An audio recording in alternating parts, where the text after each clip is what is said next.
4వ తారీఖు జరగబోయే కౌంటింగ్కి ఏదైతే కౌంటింగ్ ఏజెంట్లుగా వెళ్తారో వాళ్ళ మానసిక స్థైర్యాన్ని దెబ్బతీయడం కోసం.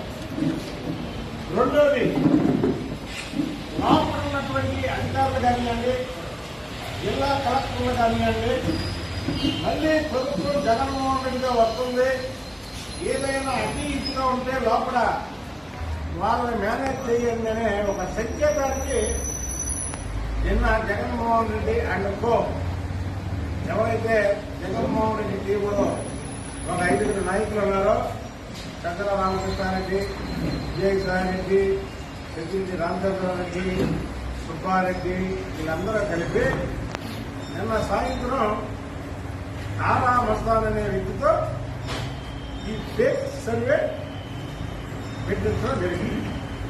ఒకటి ఇదైతే, రెండోది ఈ జగన్మోహన్ రెడ్డి దగ్గర ఉన్నటువంటి వీళ్ళు ఎవరైతే ఉన్నారో పక్కన నాకు చెప్పినటువంటి పేర్లు వాళ్ళు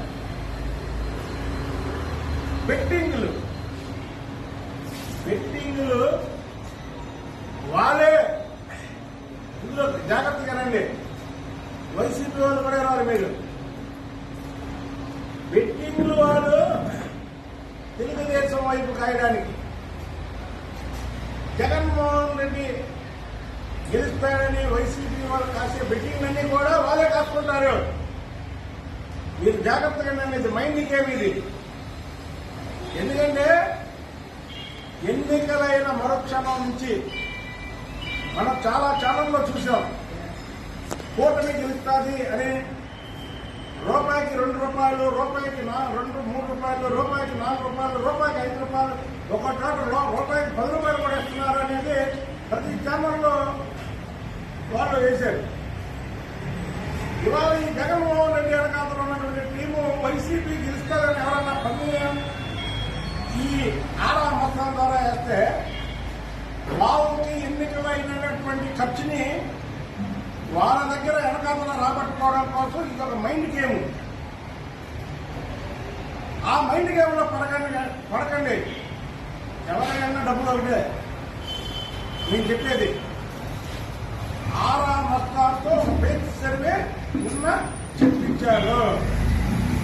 అది ఒక ఫేక్ సర్వే, దాన్ని ఎవరు నమ్మద్దు. వచ్చేది కూటమి, 130 సీట్లు పైగా కూటమికి వస్తున్నాయి.